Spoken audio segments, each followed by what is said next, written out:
জানা কিছু পেয়েছেন? না স্যার, এমনিতেই তো জানা যায় যে কিভাবে আগুন লেগেছে, কিন্তু এখানে তো বোঝাই যাচ্ছে না যে আগুন লাগার কারণটা কি। আচ্ছা, দেখো অ্যাম্বুলেন্স কত দূর এলো। ঠিক আছে স্যার।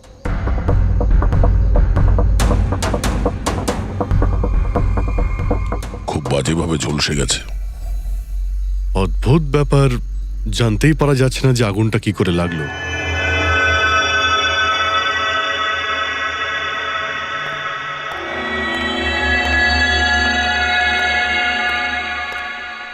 কিভাবে হলো এইসব?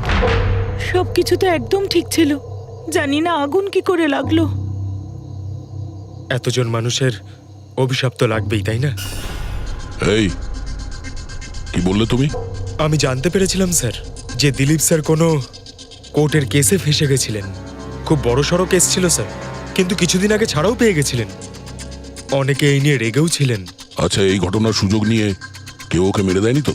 না, কোর্টে উনি নির্দোষ প্রমাণিত হয়েছিলেন, উনি কিচ্ছু করেননি। কি কি কেস ছিল? 9 বছর আগে জামাইবাবু থিয়েটারে আগুন লেগে গিয়েছিল, যার জন্য বেশ কয়েকজন মারাও গিয়েছিল, আর সমস্ত দোষ জামাইবাবুর ঘাড়ে চাপলো। এমনি এমনি কি করে আগুন লাগতে পারে? এটা নিশ্চয়ই কারোর প্ল্যানিং। কাউকে সন্দেহ হচ্ছে আপনাদের? এটা কে করতে পারে? যে কেউ করতে পারে, অনিতাও করতে পারে। কোন অনিতা? টনির ওয়াইফ, ও এখানে এসেও ছিল।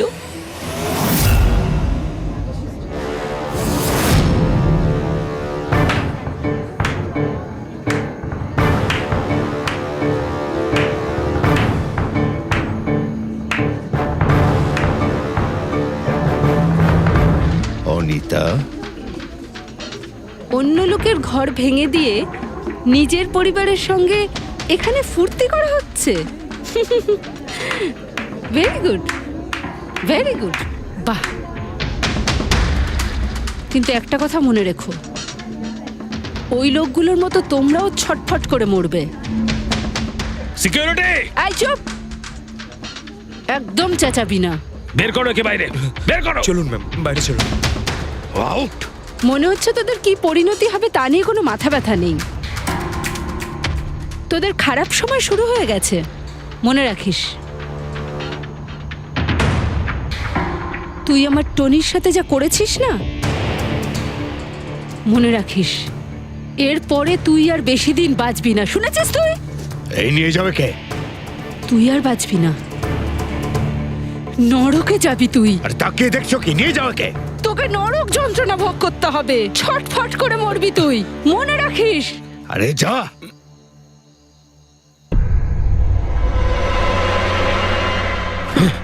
Let's enjoy Rohan. আরে ভুলে যাও।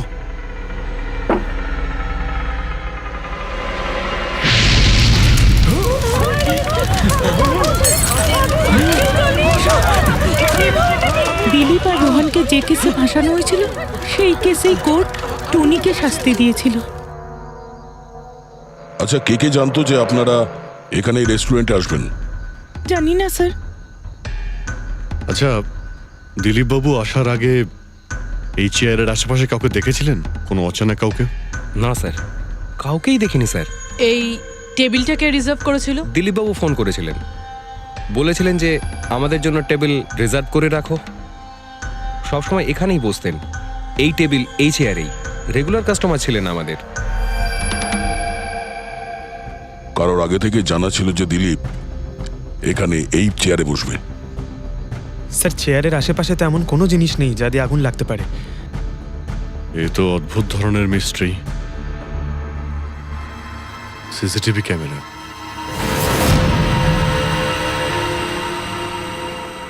এর ফুটেজ থেকে জানতে পারা যাবে কি হয়েছিল এখানে।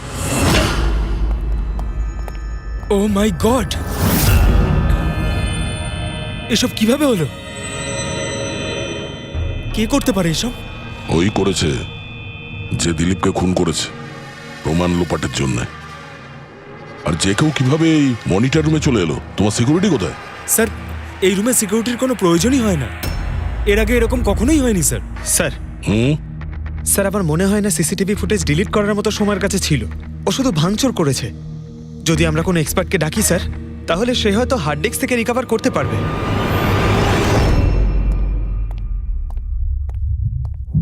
স্যার হ্যাঁ? স্যার 9 বছর আগে দিলীপ আর রোহনের একটা থিয়েটার ছিল যেটায় আগুন লেগে গিয়েছিল।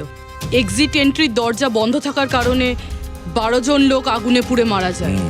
ভিকটিমদের ফ্যামিলি যখন কেস করে তখন ইনভেস্টিগেশনে জানা যায় যে সেই সময় একজন গার্ড ছিল।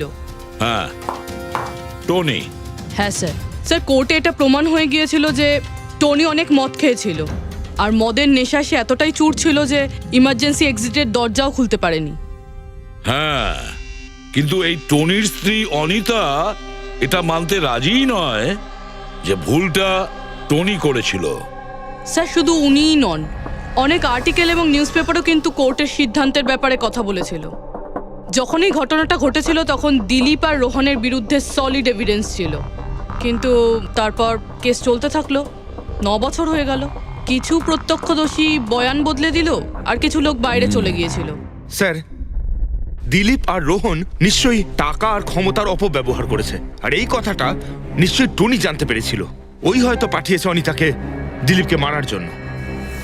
কিন্তু ফেডরিক, যখন অনিতা ওখানে ছিলই না, তাহলে আগুন লাগালো কি করে? না না, সিকিউরিটির লোকেরা তো ওকে বাইরে বের করছিল ওই রেস্টুরেন্ট থেকে। এমন কি জিনিস ছিল যার জন্য হঠাৎ করে আগুন লাগলো? স্যার হয়তো ডক্টর সালুংখে আমাদের কোনো হেল্প করতে পারে। না হলে অনিতা।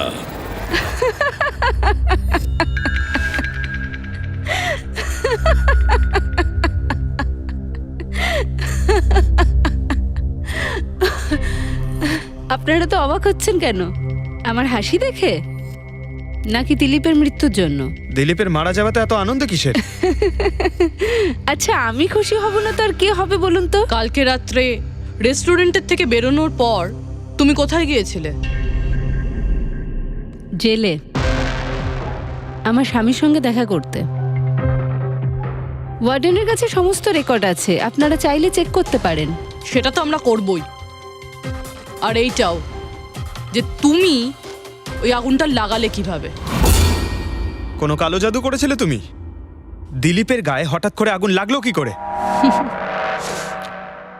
কালো জাদু জানলে অবশ্যই প্রয়োগ করতাম, কিন্তু আমি খুব খুশি হয়েছি। দিলীপও ঠিক সেইভাবেই ছটপট করে মরেছে যেভাবে 9 বছর আগে ওই নিরীহ লোকগুলো মারা গেছিল, যেটা শাস্তি এখন আমার স্বামী টনি ভুগছে। তুমি এইটা কিভাবে বলতে পারো যে টনির কোনো ভুল ছিল না? তুমি তো ওখানে ছিলেই না। আমি ওখানে ছিলাম না, কিন্তু টনি এখানে ছিল। সেদিন ওর শরীর খারাপ ছিল। ওর মালিকদের মানে রোহন আর দিলীপকে বলে তাড়াতাড়ি বাড়ি চলে আসে। আগুন লাগার অনেক আগেই। ভুল ওদের দুজনের ছিল। ওরাই পুরনো দরজা ঠিক করায়নি, যার জন্য ওখানে আগুনে পুড়ে অনেক লোক মারা গেছিল। আমার স্বামীর নয়, ওদের দুজনের দোষ ছিল। তাতে তোমার নিশ্চয়ই খুব রাগ হয়েছিল, ওদেরকে মেরে ফেলারও ইচ্ছে হয়েছিল। 12 জন মারা গেছিল ওখানে। আমার থেকে অনেক বেশি রাগ ওদের পরিবারের লোকেদের হয়েছিল, কিন্তু এখন হয়তো ওরা খুব খুশি দিলীপের মৃত্যুর খবর শুনে। খুব খুশি হয়েছে। ওরা আরো বেশি আনন্দ পাবে যেদিন রোহন পুড়ে মরবে।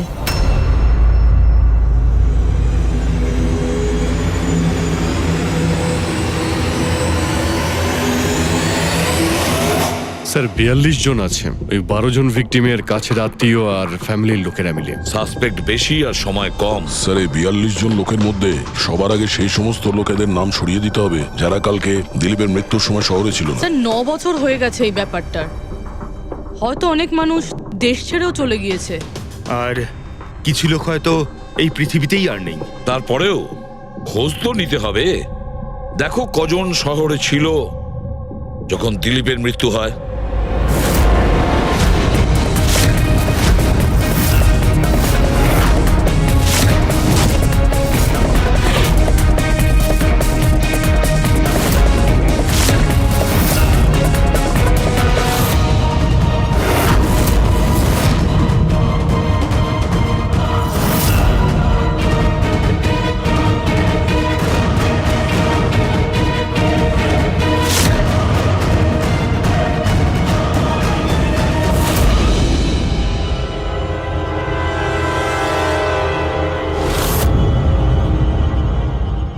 পঙ্কজ, কজন এখানে আছে?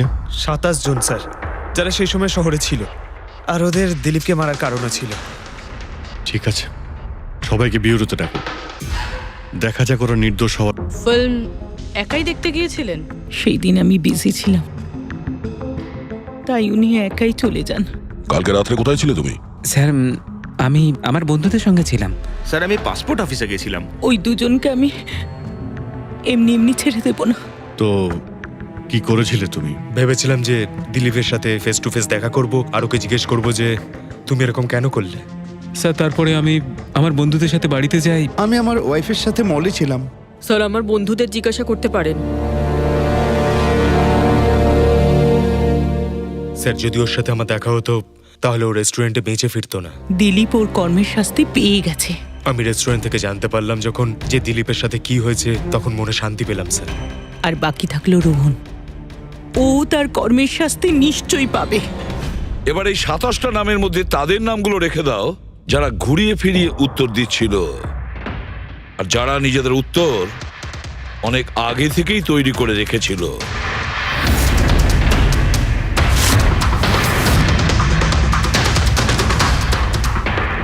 স্যার এবার 15 জন রইল। এবার এই 15 জনকে ওই দিনের ব্যাপারে জিজ্ঞাসা করতে হবে যখন 9 বছর আগে থিয়েটারে আগুন লেগেছিল। দেখা যাক কে সব থেকে বেশি রেগে যায় আর কে মুখ ঘুরিয়ে নেয়। স্যার আমার ভাই মাধ্যমিক পাশ করেছিল। ও বলেছিল বন্ধুদের পার্টি দিতে চায়, সিনেমা দেখাতে চায়, টাকা দাও। স্যার আমি সেই জন্য ওকে টাকাও দিয়েছিলাম। হয়তো ওই টাকাটা আমার ওকে দেওয়া একেবারেই উচিত হয়নি স্যার। যে এই কাজটা করে থাকুক খুব ভালো করেছে। আজকে আমি খুশি, আজ আমি খুব খুশি। কুমারবাবু, আপনি ইউনিভার্সিটিতে ফিজিক্সের প্রফেসর, তাই তো? Yes sir, head of the department physics. কিন্তু আমার নিজের ছেলেরই পড়াশোনায় কোনো ইন্টারেস্টই ছিল না। অনেক বকেছি আমি ওকে, কিন্তু তাতে কোনো রকম কোনো লাভই হয়নি। 1 নম্বরের বদমাইশ হয়ে উঠেছিল। সেদিনও কলেজ বাঙ্ক করে বন্ধুদের সাথে সিনেমা দেখতে চলে গিয়েছিল। আর স্যার তারপর ও আর কোনোদিন বাড়ি ফিরে আসেনি। হিমেশ, রাইট? তুমি কন্ট্রাক্টর না? হ্যাঁ স্যার। হিমেশ, 9 বছর আগে তুমি তোমার স্ত্রীর সঙ্গে সিনেমা দেখতে গিয়েছিল ওই সিনেমা হলে।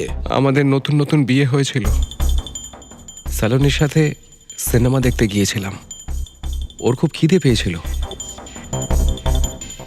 আমি সিঙ্গাড়া আনতে বাইরে গেছিলাম।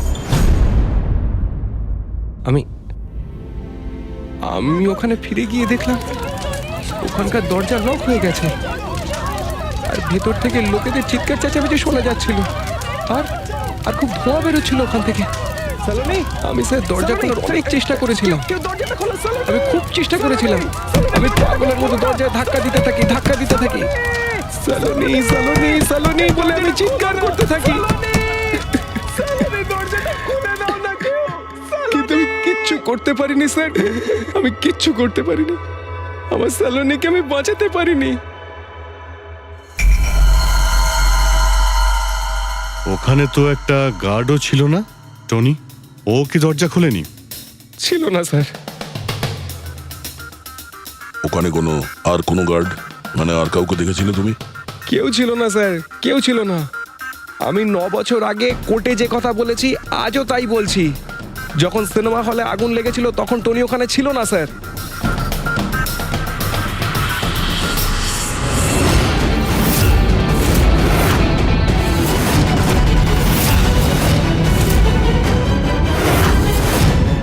স্যার এই হলো আমাদের 15 জন সাসপেক্ট যারা দিলীপকে খুন করতে পারে। স্যার পুলিশ বলছিল যে ফায়ারম্যানরাও বলতে পারেনি যে আগুনের এক্স্যাক্ট সোর্সটা কোথায় ছিল। ওরা তো দেখা মাত্রই জানতে পেরে যায়, তাই না? জানতে পেরে যায় যে ওখানে এমন কি জিনিস ছিল যাতে আগুন ছড়িয়ে পড়ে, কিন্তু ওরা জানতে পারেনি ওরা জানতে পারেনি, ওরা এই জন্য জানতে পারেনি কারণ ওই জিনিসটার না ছিল কোনো গন্ধ, না ছিল রং। Exactly sir. যদি এটা লিকুইড হতো না তাহলে দিলীপ নিশ্চয়ই বুঝতে পারতো ওই চেয়ারটায় বসা মাত্রই। আর পাউডার থাকলে আমরা টেস্ট করে পেয়ে যেতাম। তার মানে এটা তো গ্যাস। তার মানে হচ্ছে এটা ছিল গ্যাস। গ্যাস?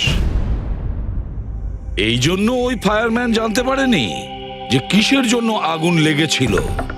ইনফ্লেমেবল গ্যাস বস, যার শুধু একটা স্পার্কের দরকার হয় জ্বলে উঠবার জন্য। কিন্তু একটা কথা বুঝতে পারছি না, দিলীপ যে চেয়ারে বসেছিল সে চেয়ারে গ্যাস আসলো কোথা থেকে? চেয়ার থেকেই। কি চেয়ার থেকে? সেটা এইভাবে বস, যে চেয়ারে দিলীপ বসেছিল তার নিচের অংশে কেউ ওই ইনফ্লেমেবল গ্যাসকে স্প্রে করেছিল। মারা যাওয়ার সময় দিলীপের সংস্পর্শে দুটো জিনিস ছিল। একটা তো এই চেয়ার যেটাতে ও বসেছিল, আর একটা ওয়াইনের গ্লাস যেটা ও হাতে ধরেছিল। আমরা এই দুটো জিনিসই চেক করেছি। তো এই চেয়ারটার থেকে আমরা ইনফ্লেমেবল গ্যাসের কিছু ট্রেসেস পেয়েছি। বস, আমাদের আশেপাশের পরিবেশে সর্বদা জ্বলনশীল পদার্থ ঘুরে বেড়ায়, যেটা কখনো কখনো স্পন্টেনিয়াসলি জ্বলে যায়। যেমন হচ্ছে মাস গ্যাস, একটা ন্যাচারাল বায়োগ্যাস, আর জ্বলনশীল গ্যাস এর মেইন কম্পোনেন্ট। তার মানে ইনফ্লেমেবল গ্যাস যে কোনো সময় হাওয়াতে এমনি এমনি জ্বলে উঠতে পারে? না ফ্রেডি, নিজে নিজে নয়। যখন পরিবেশটা খুব বেশি উত্তপ্ত হয়ে ওঠে আর সেটা পরিবেশের অক্সিজেনের সঙ্গে মিশে যায়, তখন একটা সুপার হাই টেম্পারেচার উৎপন্ন হয়, যার কারণে এই আগুন লেগে যায়। কিন্তু ডক্টর সালুখে, ওখানে তো এরকম কোনো হাই টেম্পারেচারের মতো কিছু ছিলই না।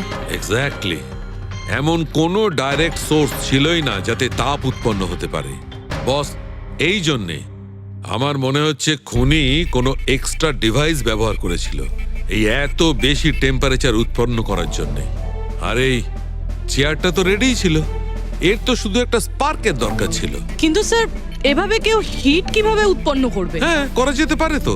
যেমন উদাহরণস্বরূপ ম্যাগনিফাইং গ্লাস। ম্যাগনিফাইং গ্লাস দিয়ে সূর্যের রশ্মিকে বিশেষভাবে ফোকাস করে আমরা ছেলেবেলায় কাগজ পড়াতাম।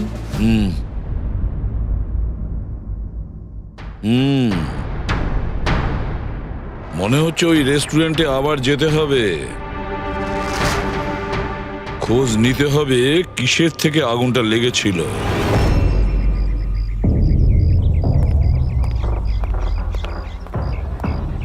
সব জায়গায় দেখে ফেলেছি স্যার, কিন্তু এমন কিচ্ছু খুঁজে পেলাম না যাতে আগুন লাগতে পারে। আর এটা ওপেন এয়ার রেস্টুরেন্ট। যখন খুনি দিলীপের চেয়ারের নিচে ওই ইনফ্লেমেবল গ্যাস স্প্রে করেছিল, কেউ তো দেখেছিল।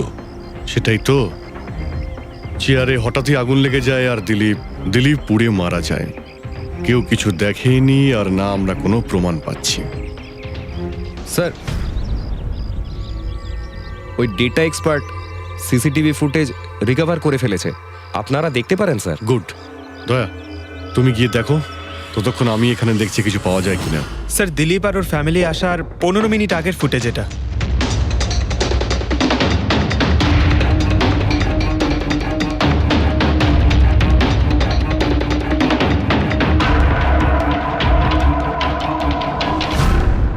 এ চেয়ার চেঞ্জ করছে। এর কোনো দ্বিতীয় অ্যাঙ্গেল আছে কি এই সময়েরই? চেক করো। 1 মিনিট স্যার।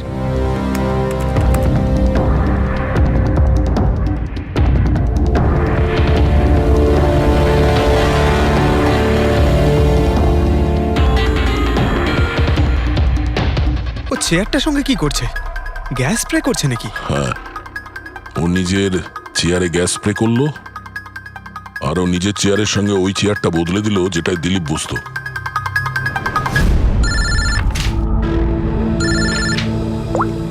হ্যাঁ দয়া। আচ্ছা, গ্রেট, গুড ওয়ার্ক দয়া, গুড ওয়ার্ক। কি হলো স্যার? যে দিলীপের চেয়ারটা কারসাজি করেছিল তার খোঁজ পাওয়া গেছে। সে আসলে একটা লোক, ওর শারীরিক গঠনটাও জানা গেছে। আর দেখি আমরা, দয়া ফটোটা পাঠাচ্ছে।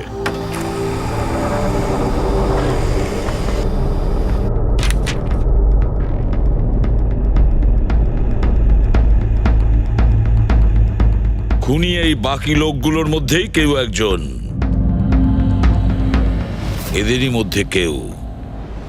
আর এবার এর পরের শিকার রোহান।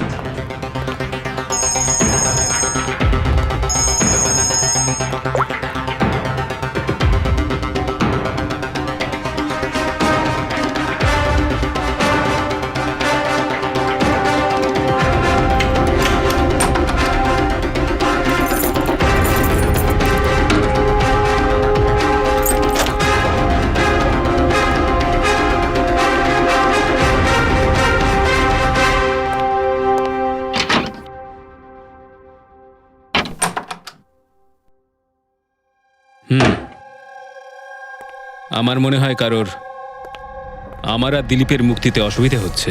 আমার প্রাণের ঝুঁকি আছে এখানে। I will talk you later. Bye. Sir, everything is okay. All right, তুমি এখানেই থাকবে আর কাউকে ভেতরে ঢুকতে দেবে না। Be alert. Okay? Okay sir.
বাঁচাও, বাঁচাও,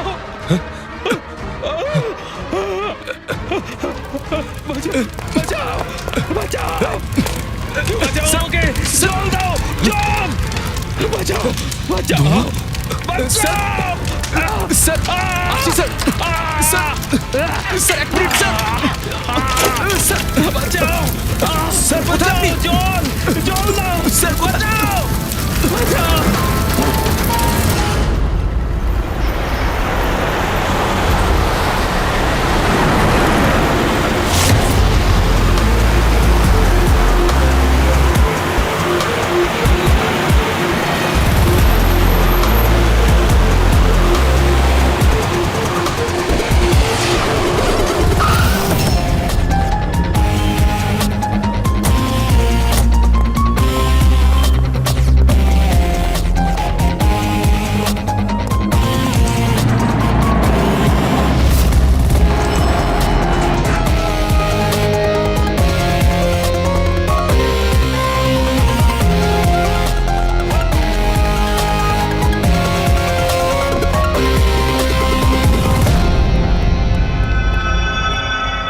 My God!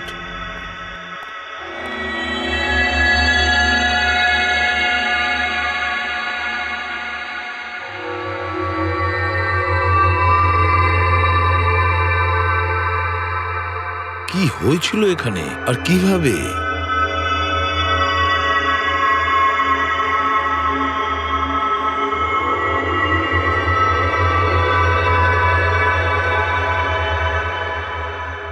এখানে আর অন্য কোনো জিনিসের স্মেল পাওয়া যাচ্ছে না, শুধু এই পোড়া লাশটার দুর্গন্ধ ছাড়া। মানে স্যার এই মার্ডারটাও ইনফ্লেমেবল গ্যাস দিয়েই করা হয়েছে হয়তো।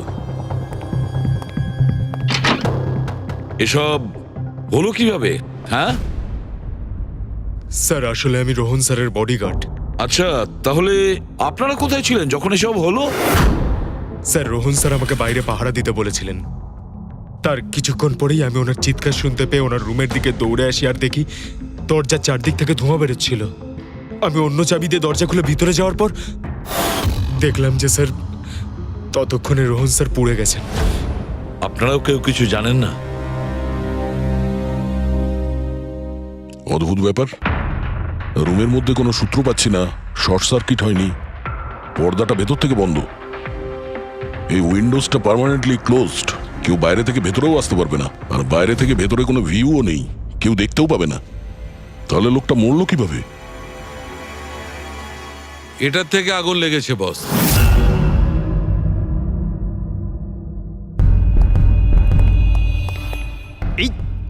এই জিনিসটা দিয়ে?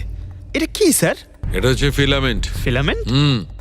ইলেকট্রিক বাল্বের ভেতরের ফিলামেন্ট। যখন এই ফিলামেন্টের ভেতর দিয়ে ইলেকট্রিক পাস করানো হয় তখন এটা গরম হয়ে লাল হয়ে যায়। বস, খুনিও এই টেকনিকটাই ব্যবহার করেছে ওই জ্বলনশীল গ্যাসটাকে জ্বালানোর জন্য। কিন্তু ওই রেস্টুরেন্টে যেখানে দিলীপ মারা গিয়েছিল ওখানে তো আমরা এরকম কোনো ফিলামেন্টের মতন কিছু পাইনি। বস, এত ছোট্ট একটা জিনিস, ওটা খোলা জায়গা, হয়তো কোথাও উড়ে চলে গেছে, কিন্তু এখানে তো পুরো ঘরটাই বন্ধ, তাই জন্যে খাটের তলায় এটা আমি পেয়ে গেছি। কিন্তু স্যার, ফিলামেন্ট দিয়ে ইলেকট্রিক পাস করানোর জন্য ওয়্যারসের কোনো না কোনো কানেকশন তো থাকা উচিত বেড পর্যন্ত। আছে, এখানেই নিশ্চয়ই কোথাও আছে। পুরো বেড চেক করেছি আমরা, রুমটাও চেক করেছি, এরকম কিছুই তো পাইনি আমরা। দয়া, ওই দরজাটা কিসের? Manager, yes sir. ওই দরজার ওপারে কি আছে? স্যার, আর একটা রুম আছে, এই রুমের সাথে ওটা কানেক্টেড। এমনিতে এই দরজাটা সিল থাকে, এটাকে কেউ খোলে না স্যার। খুলুন এই দরজাটা। Yes sir. আসুন স্যার।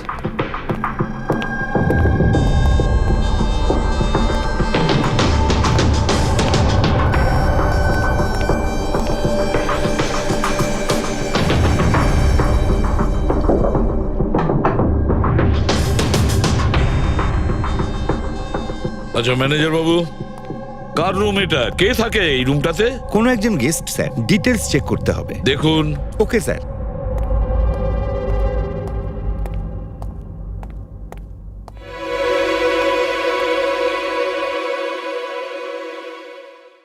স্যার, ওখানে ওই রুমের মধ্যে যা হয়েছে স্যার, সব এই রুম থেকেই করা হয়েছে স্যার। কিন্তু যদি কারেন্ট এই রুম থেকে পাস করা হয়ে থাকে তাহলে এখান থেকে বেড পর্যন্ত কোনো না কোনো ওয়্যার তো থাকা উচিত। আর যদি থেকে থাকে তাহলে রোহন নিশ্চয়ই সেটা দেখতে পেয়েছে। হ্যাঁ, হয়তো ওর বডিগার্ডও দেখে থাকবে।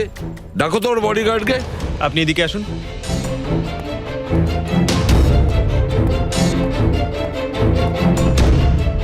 একটা কথা বলো, যখন তুমি রোহনের ঘরে এসেছিল তখন কোনো তার দেখেছিলে এখানে এই দরজা থেকে ওই রুম পর্যন্ত? কোনো কিছু? না স্যার, রোহন স্যার এই রুমে ঢোকার আগে আমি এই রুমটাকে খুব ভালো করে চেক করেছিলাম, কিন্তু তার বা সেরকম কিছু আমার চোখে পড়েনি। ঠিক আছে, যাও তুমি। যাই হোক না কেন দয়া, খুনি এই দরজাটা ব্যবহার করেছে। এই দরজা দিয়ে রোহনের রুমে আসে আর রোহনের বেডে ইনফ্লেমেবল গ্যাস স্প্রে করে, আর যে কোনো ভাবেই হোক ফিলামেন্টে কারেন্ট দিয়ে দেয়, তাতে ফিলামেন্ট গরম হয়ে যায় আর ইনফ্লেমেবল গ্যাসে আগুন ধরে যায়, আর তাতে রোহনের মৃত্যু হয়। বস, একটা কথা কিন্তু ঠিক, খুনি যেই হোক না কেন তার ইলেকট্রিক আর কেমিক্যাল সম্পর্কে খুব ভালো জ্ঞান আছে। প্রফেসর কুমার, ফিজিক্সের প্রফেসর কুমার, ওর থেকে আর কে বেশি জানতে পারে এই ব্যাপারে? দয়া, স্যার, ওই প্রফেসর কুমারের সঙ্গে দেখা করো। স্যার। দয়া, আমিও যাব তোমার সঙ্গে।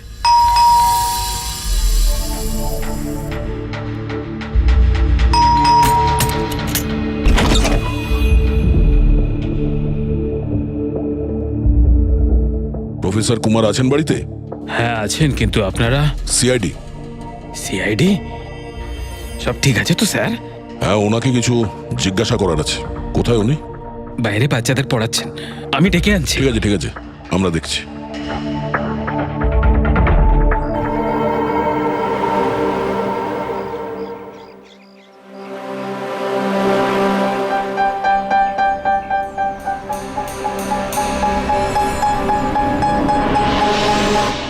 মিস্টার কুমার, আপনার কাছে আমাদের কিছু জিজ্ঞাসাবাদ আছে।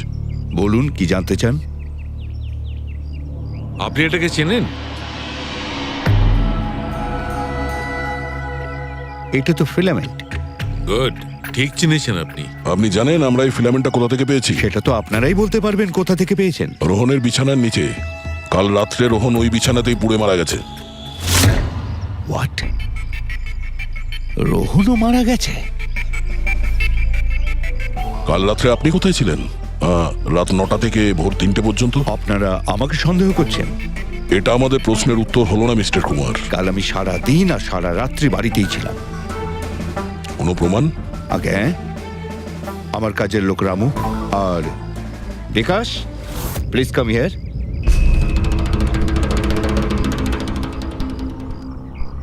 Yes sir.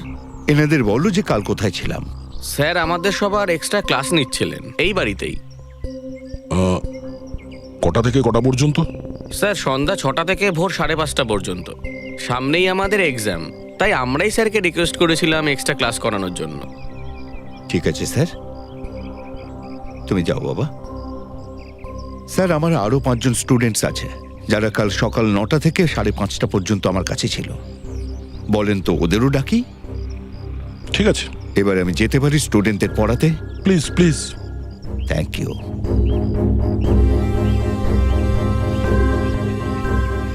হ্যাঁ, তাহলে আমি যেটা বলছিলাম যে শোল্ডারিং ওয়্যার ছাড়াও আমরা মাদারবোর্ড ফিক্সড করতে পারি with the help of adhesive conductor.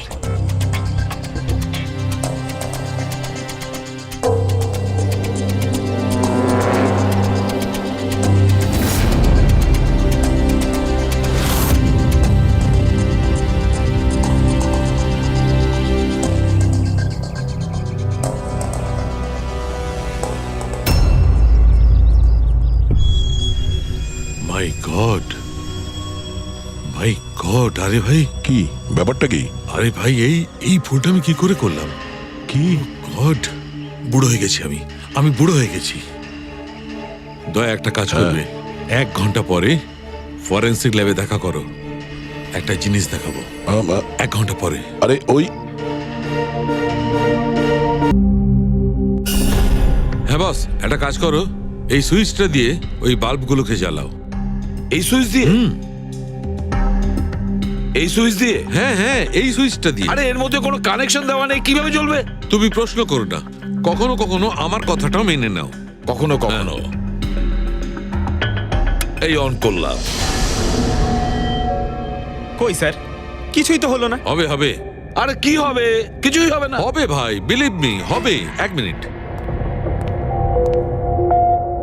আরে ওর শরীর ঠিক আছে তো? হ্যাঁ স্যার, জানি না কি হয়েছে, প্রফেসর কুমারের সঙ্গে দেখা করে আসার পর থেকেই উনি বাল্ব নিয়ে খেলে যাচ্ছেন। একটা কথা বলো, ওই ফিঙ্গারপ্রিন্ট গুলোর খবর কি, যেগুলো তুমি হোটেলের লোকেদের কাছ থেকে নিয়েছিলে আর ওই রুমটা থেকে নিয়েছিলে? স্যার, অনেক ফিঙ্গারপ্রিন্টস পাওয়া গেছে, কিন্তু সবগুলো স্টাফ মেম্বারসদেরই, এছাড়া আর কারোর পাওয়া যায়নি। এটা কিভাবে সম্ভব? এই যে দাদা, একটু এই দিকেও দেখুন। হ্যাঁ হ্যাঁ, দেখছি। হ্যাঁ,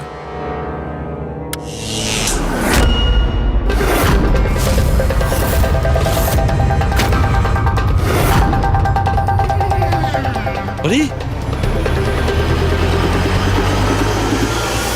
স্যার, স্যার এই বাল্বগুলো জ্বললো কিভাবে?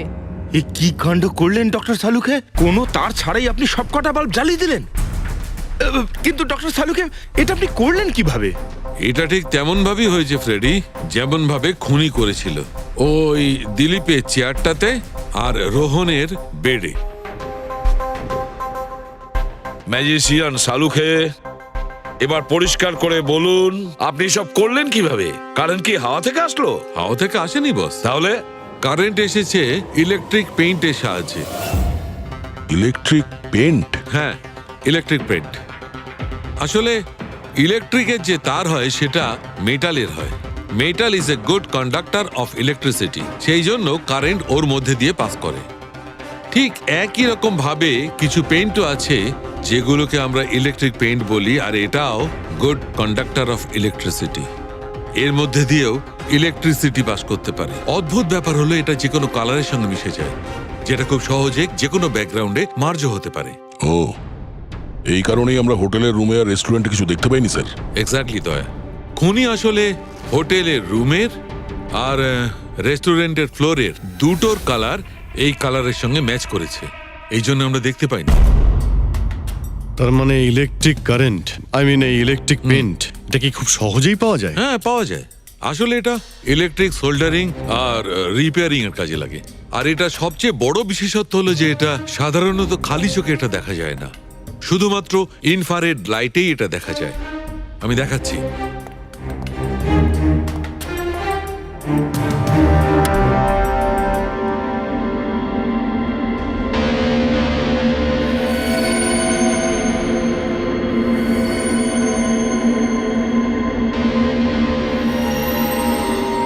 দেখেছো বস?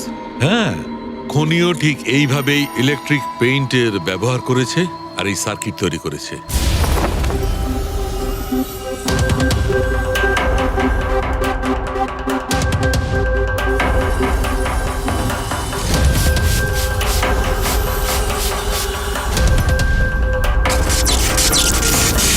একটা কথা তো নিশ্চিত, এ যেই হোক না কেন তার এ সমস্ত ব্যাপারে খুব ভালো জ্ঞান আছে।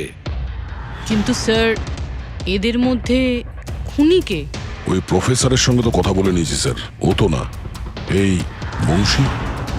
এই লোকটা তো একজন ক্লার্ক, কিন্তু আমার মনে হয় না যে একজন ক্লার্কের সায়েন্সের ব্যাপারে এত জ্ঞান থাকতে পারে। স্যার, এদের মধ্যে সব থেকে বেশি শিক্ষিত তো ওই প্রফেসর কি মনে হচ্ছে?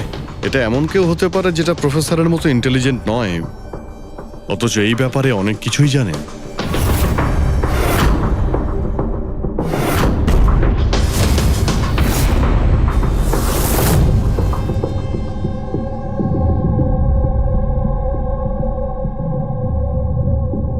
সেই লোকটা অভিজিৎ, এই লোকটাই সে। মনে পড়ছে কি বলেছিল আমাদের, যে ও কি কাজ করে?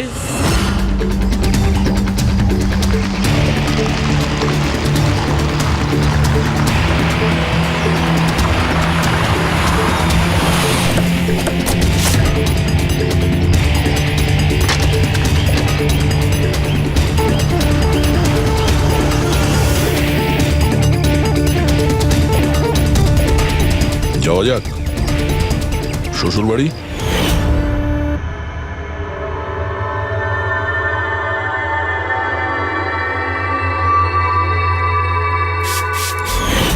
দিলীপ আর রোহনের উপর কেস হয়েছিল, কিন্তু আমি জানতাম ওরা টাকা আর পাওয়ারের জোরে ছাড়া পেয়ে যাবে। কিন্তু ওদের কাছে টাকা থাকলে আমার কাছে ছিল বুদ্ধি। অনেক মাস ধরে ওদের আমি ফলো করেছি, ওরা কোথায় যাচ্ছে, কি করছে, কার সাথে দেখা করছে, সবকিছু। আর শেষ পর্যন্ত ওদের দুজনকে মারার উপায় আমি পেয়েই যাই, ইলেকট্রিক পেন্ট আর সার্কিটের মাধ্যমে। এই দুটো জিনিসের বিষয়ে আমি খুব ভালো করে জানতাম। ব্যাস, দিয়ে দিলাম দুজনকে শাস্তি। দুজনকে মেরে ফেলেছি জ্যান্ত পুড়িয়ে, যেভাবে ওরা আমার সালোনিকে মেরেছিল। হিমেশ, তোমার স্ত্রীর সঙ্গে যা কিছু হয়েছে সেটার জন্য আমরা সবাই দুঃখিত, কিন্তু দিলীপ আর রোহনকে মেরে তুমি কি পেলে? তুমি কি ফিরে পেলে তোমার স্ত্রীকে? প্রতিশোধের আগুনে পুড়ে তুমি দুজনকে মারলে। আইন তোমাকে কোনোদিন ক্ষমা করবে না, কঠোর থেকে কঠোরতম শাস্তি হবে তোমার।